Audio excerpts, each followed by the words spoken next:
Greetings, everyone, and welcome to the second in my Black History Month mini marathon in lesser known but awesome heroes. And today I'm giving you guys another powerhouse character. Yes, I'll be talking about one of the most recognized characters in the Teen Titans, but I'm also going to be talking about one of the members of the New 52's Justice League. Yes, that's right, I'll be talking about Victor Stone, also known as the techno-organic superhero Cyborg. So let's get underway.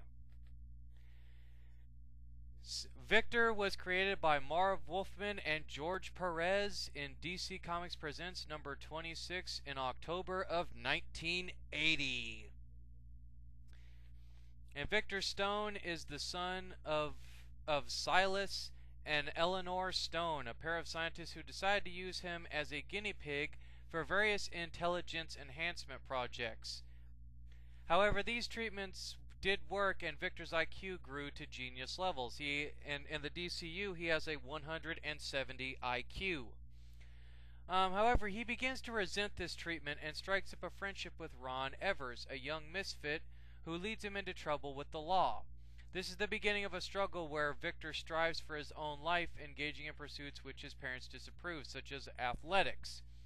In addition, he also keeps bad company that leads him into instances such as when he is talked into participating in a street gang fight, to which he is wounded. For the most part, however, Victor is still has a largely normal life under the circumstances where he also refuses to follow Evers' engross plans of racially motivated terrorism.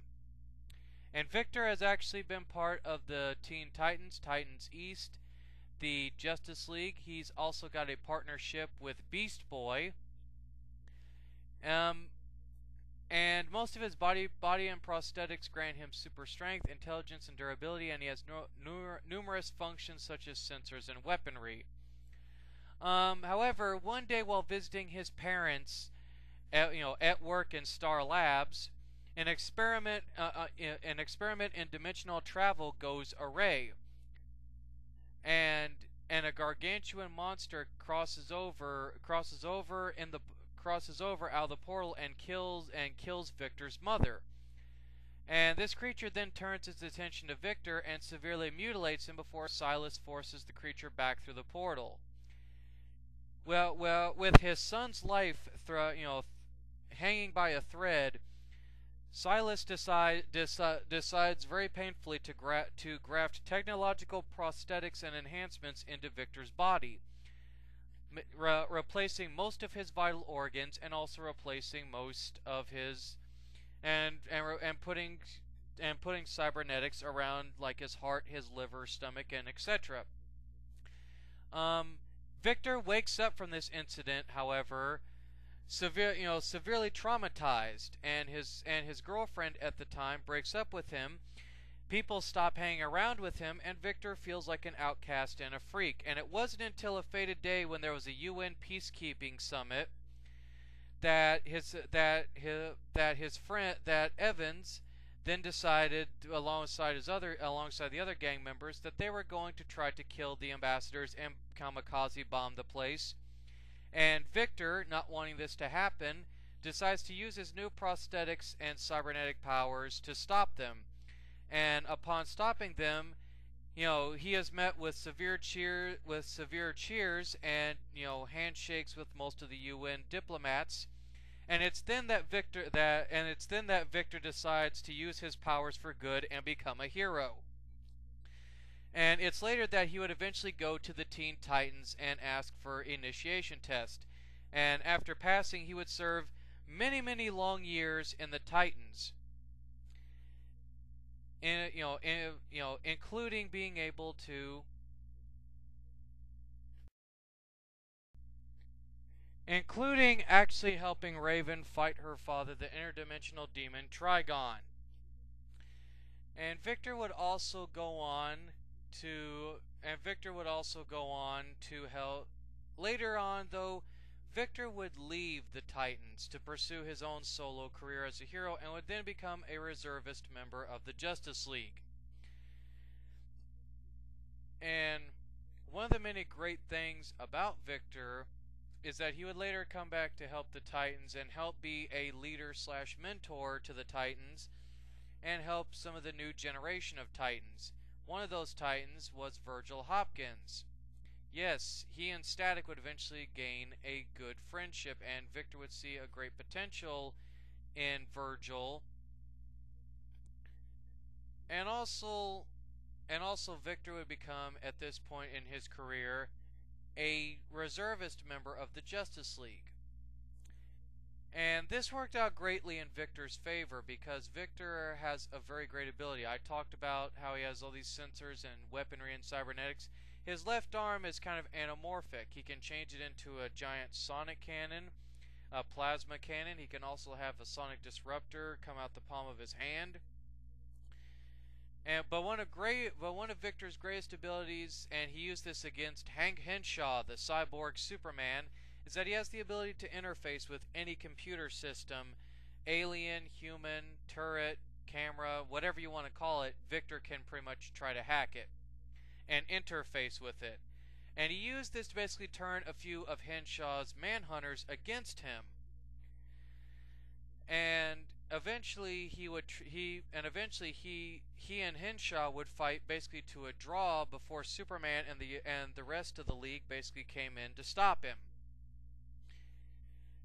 And now, of course, in the New 52, Victor is going to be a member of the Justice League, but he's also going to be perceived as America's greatest hero because he will stop in the current alien invasion of Apocalypse that's going on in the New 52 issues. And I actually personally like that because I think Victor, sometimes I feel that Victor, Cyborg, actually is very underrated because this is a guy, let me remind you, this is a guy who pretty much was forced by his parents to be a guinea pig for intelligence enhancement tests and really had no utter life of his own, in my opinion, and he was striving to find his way. Well, he did eventually find that way, and he found it in the arms of being a superhero. And I think, and he's always been portrayed in a lot of the Titans comics as being a big brother of sorts for all of the Titans. And I like that because, and what's even greater about Victor is that he doesn't really follow any racial stereotypes despite being a black superhero. He's very much to me like a secondary version of Michael Holt in this respect because he actually shows how intelligent he is. On top of that, he's a great fighter, and he actually is, and even with his cybernetics, he's proven to be a pretty nimble and adaptive fighter. And so that, in my opinion, actually makes Victor Stone a very great and awesome hero. But I'm going to ramble on here, guys. It's like Victor really truly is very underrated in my opinion. But the fact that they're bringing him in the New 52 and they're trying to have him do stuff, trying to make him a much bigger hero than he actually was before the New 52, I like. I really do. And I think Victor more than deserves it. He more than even deserves, this video. And so, with that, guys, this is the second character in the Lesser Known But Awesome Heroes Black History Mini Marathon. I hope you guys have enjoyed it. I know I certainly have enjoyed making this video and talking about one of my many favorite, black superheroes, if you will. And hopefully with Justice League, and hopefully with the upcoming Justice League Doom movie that's coming out, we'll get to see, Victor in action and see, if he really has grown as a character. But anyway, guys, that is it. That is Victor Stone. Also, honorable mention, in-vid mention is Michael Holt, the second Mr. Terrific. Stay tuned for more lesser known but awesome heroes.